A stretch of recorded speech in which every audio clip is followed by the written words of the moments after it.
Hello and welcome back to TalkFest. I'm super excited today. I'm Rebecca from Build Her Collective. I have a habit of not introducing myself, so it's a theme. And this is Rachel from Porch Properties. She is a builder, registered builder. She runs her own company and started out as a classical pianist. So a little bit of a story, obviously, in that we can explore. But you've been doing this for 6 years? Yeah, that's right. Yeah, I've been building houses for 6 years now. Yeah, perfect. And we've obviously got Benji here who's joining us. That's right. Yeah, he's the super. So, seeming we're on that topic, would you be able to tell us a little bit about how you got started, why you changed and what you're doing? Yeah, well, when I was 17, I moved to Brisbane to study piano at the Queensland Conservatorium of Music, and I did my 4-year degree there in classical piano performance. And that's something that I've kind of trained as my whole life. Since I was a young girl, I was getting piano lessons and loved it, really loved it, and then obviously wanted to pursue a career in that. So, yeah, I went to uni, and after I finished, then I set up a music school, and I ran a music school for 10 years. And I loved it, but there was just something kind of inside of me that was really interested in construction and building, and to be honest, was something that I have been interested in for many years. I think since I was a little girl, I probably was interested in it then, but could never articulate it, I guess. But I do remember always being obsessed with floor plans and house drawings and construction sites, but just never understood it or explored it, I suppose. And I've asked my mum and dad if they can remember that about me as a child, and they can't, but I can remember as a young girl always just obsessing over that kind of stuff and always sketching up house elevations and floor plans on bits of paper and stuff. So after about 10 years of running my music school and kind of secretly having this desire inside me, I can remember just having a conversation with my husband Simon and telling him that I wanted to become a builder. And quite out of the blue. And he didn't really understand where that came from, but he supported me in that. And so I started to buy and renovate and sell houses in Brisbane. And this is kind of when the story gets a little bit juicy, I guess. And to be honest, I haven't really spoken publicly about this, just because it's a bit sort of, controversial and probably a little bit close to home to share it. But, I think everyone kind of has these dreams that you can buy, renovate and sell houses. That's kind of the Australian dream, to be a renovator. But in Brisbane, in Queensland, the rules are, really strict up here. I don't know what it's like in other states, but certainly in Queensland, you can't actually do that without a builder's license. And so, there was one job where I was renovating, and I actually fired a carpenter because he was just caught out being dishonest. And so I let him go, and he obviously had his nose out of joint a little bit. And anyway, long story short, in the end, I had a visit from QBCC, that's the Queensland Building and Construction Commission.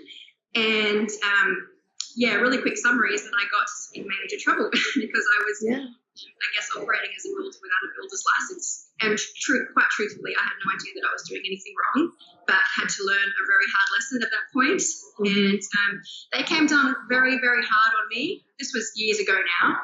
But I don't know, I'm really not sure if any of it had to do with the fact that I was a woman as well, trying to do construction, but I kind of sort of got that vibe a little bit at the time.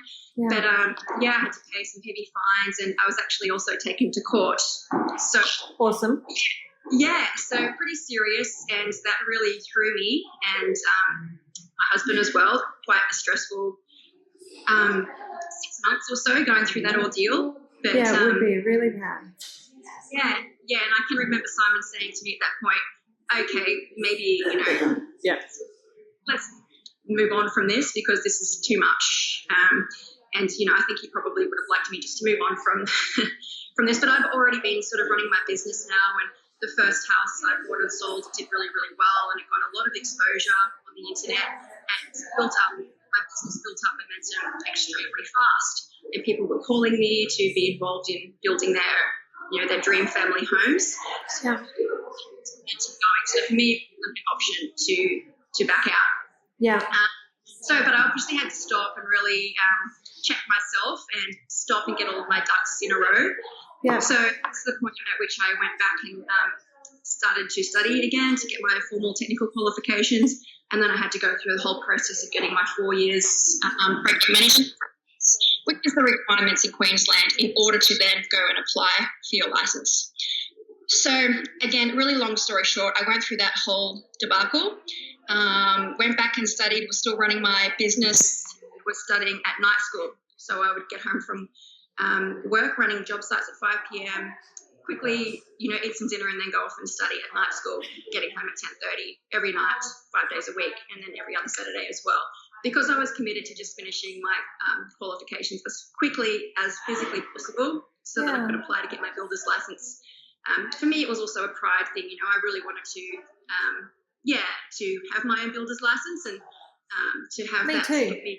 I mean, I get that. It's a thing. People are like, oh, your husband's a builder, and you get this the same. You're like, no, I'm the builder. I'm the registered builder. There's something about it that's like mine. Yeah, so I get it. So when I finally did get my builder's license, which was no small feat because, like I said, they're very heavy watchdog QBCC in Brisbane, so it was a very hard process. My application was, very, very thick. A novel. And it took me weeks to prepare. So that was a huge, huge milestone for me to finally become a licensed and registered builder. And then, I guess from there, it's just has gone on and has become bigger and better. And I really, really love the industry and can see how women would do well in the industry. Mm-hmm. It's really great to talk to another female in the construction industry. I guess I know they're around, but in my day-to-day life, I don't get to just in my little bubble with my carpenters here on site and just me and the blokes. I don't really ever get to talk to other women in the construction industry, but I can definitely see how we can excel, because we're quite good visionaries and can often bring a client's vision to life really well. And I think women especially appreciate being able to communicate with a female builder to interpret and bring to life their vision for their home. And I don't know, I think we're great communicators and multitaskers and organisers and, can bring a really good camaraderie to a job site as well. So I'm passionate about the industry and, very, very, very tough industry. I've certainly become very thick-skinned, but I feel like this is where I'm kind of born to be, Yeah, and so you've done it and you've done it almost, I mean, I know you've got Simon, your partner, but you've done it alone in a sense of you haven't had a group of people mentoring you and kind of holding you up through that. And that would have been a horrible lesson to learn when it came in. Yeah, definitely stressful. Yeah, and like you said, I didn't know anyone in the industry. None of my family is in construction at all, and I really delved into this alone. And for the first early days, I didn't even tell anyone that I was kind of transitioning from music into construction just because it sounds ridiculous. And when you've got that kind of desire and fire and passion inside you, you know what you're capable of. But to explain it to anybody else, they don't necessarily understand. And I just didn't want to be dragged down by that. And so I kind of just silently pursued this dream with Simon by my side, I guess. So, I mean, by the time that whole incident happened with the QBCC, obviously everyone knew what I was doing, but that I was in the construction industry now. But, it was definitely a very good run. Yeah, I love that you've gone back and done the training and done kind of gone, okay, well, and it's that kind of mindset because a lot of people would have been burnt and been like, oh, well, I obviously can't do that. It's 4 years of night school. Like, that's really hard. But no, you've gone, no, this is my thing. I'm going to tackle it. It's going to be amazing. any business owner has probably learned that valuable lesson, and that is that basically if you get knocked down 7 times, you just get up 8 times. And, all the great people in history will tell you that they've gotten to where they've gotten to by having gone through many, many failures. And so these days I kind of just use failure to spur me on, because I know that actually, failure is kind of part of the journey to get to where you're going. So therefore embrace it and probably look at it as meaning that you're probably on the right track.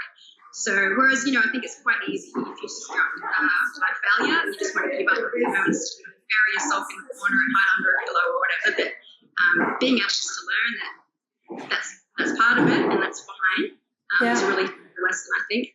Yeah, I mean, I think anytime you tackle it always looks rosy from the outside, right? So we kind of, we see you on Instagram and you're building beautiful houses and they're award winning and they sell for an amazing amount of money, and it's a similar story to us, but no one sees the turmoil that can go on, or the cranky neighbours that take issue, or the trades that you have. You're laughing. You've got all these tiny little things that we can't publicly talk about, but you do need a support network, and you need a good, it's part of life. Nothing ever goes like this. It always has bumps. So to come out and look, I've got the same journey, to be honest. Well, not with QVC, but I've got a similar kind of there was a turning point that was that was a hard lesson. And it's inspirational, I think, for other people to hear. And, for anyone watching, please comment and let us know whether that's, inspirational, that you can go out and do it and it doesn't matter if someone knocks you, because there's always going to be people knocking you. Yeah, that's exactly right. Yeah, and I think it's good to remember that when we're following other, people on Instagram, and we see, all the beautiful images, but behind the scenes, pretty hard slog to get there. Yeah. Okay, so let's get to a tangible. How about one thing you would tell someone who is looking to renovate or build for the first time? What's your piece of gold? Gosh, I don't know if I've got a piece of gold. And I think the rules are different in Brisbane to in Melbourne. Similar. No, they're pretty similar. Yeah. Okay. Gosh, the one piece of advice. I don't know if I have one piece of advice. I'm going to say, of course, engage a professional, engage someone like me, but you're, of course, pushing people to, do it themselves. We teach people a whole manner of things. So some people are great to be owner builders, right? They've got that organisation and they've got the tenacity to do that, like you were, right? But other people, much better to engage a builder. Or we've got people that want to build to lock up and then take over. We've got people that feel very strongly about the design and can't manage the process. So I guess what we promote and talk about is choose your own adventure. There's no one size fits all. Use the people you need to use. Don't feel like you have to do everything yourself, and don't feel like just because you've started doing things that you can't do anything yourself either. If that makes sense, it's up to you. Everyone has a unique set of skills. Yeah. That's awesome. I guess one thing that has helped me sort of, get to where I am, I guess, is to kind of just never take no for an answer. In terms of the way things are built, so I guess if you've kind of got a vision for your home and you want things to look and function in a certain way, I know almost daily is carpenters and tradespeople, looking at me like I've got 3 heads because I've suggested something that's against the norm and that isn't a typical building practice. And so, I'm constantly just sort of questioning the way things are built, and just challenging things and sort of pushing my carpenters to do things that they normally wouldn't do.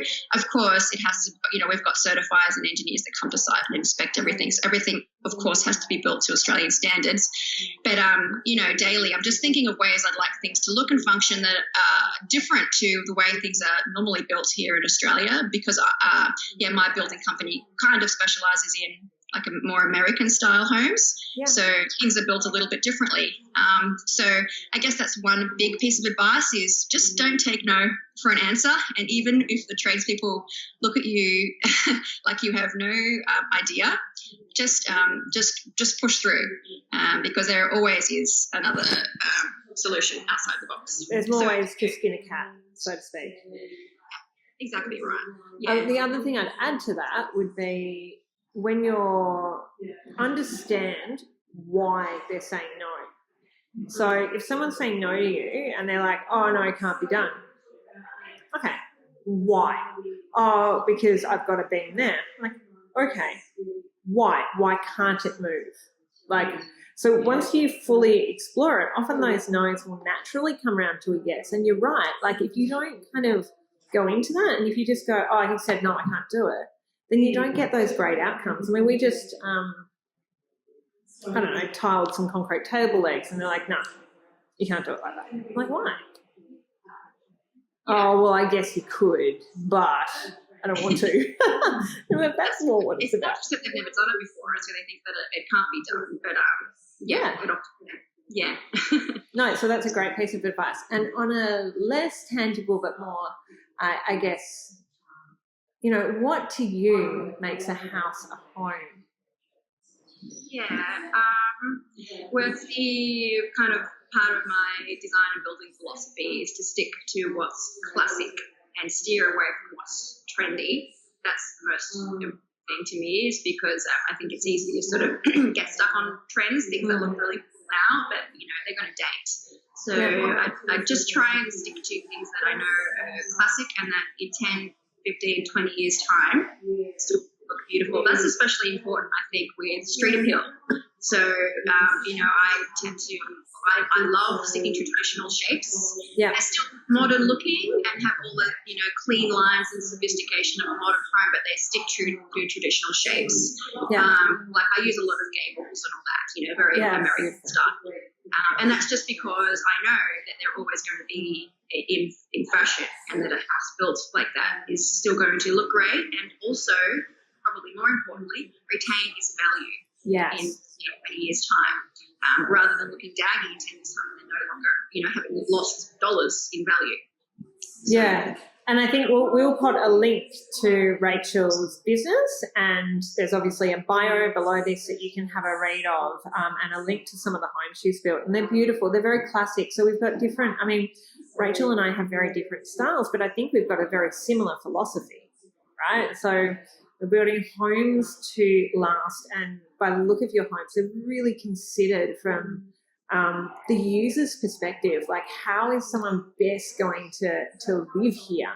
What are the things that I need as a woman and bringing up a family, because you build family homes predominantly as well. And, what are those things that are going to take it to the next level, and how do we make this feel right when someone comes into the home?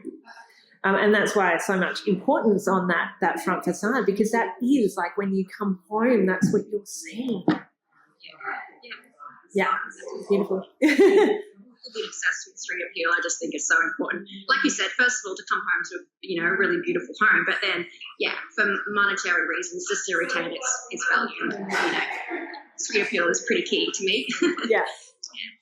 Well, thank you so much for coming, Rachel. We will obviously see everyone again with the next talks, but I think you'll agree that Rachel's an amazing, I would even go to say pioneer in women in building and helping to promote people being able to really aggressively take hold of their dream and achieve what they want.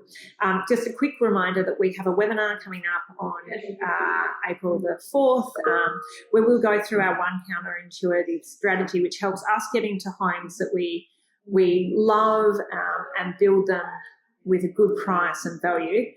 So come along and join us with that. And Rachel, we'd love to talk to you more as well. So might continue that offline. Bye for now. Thanks.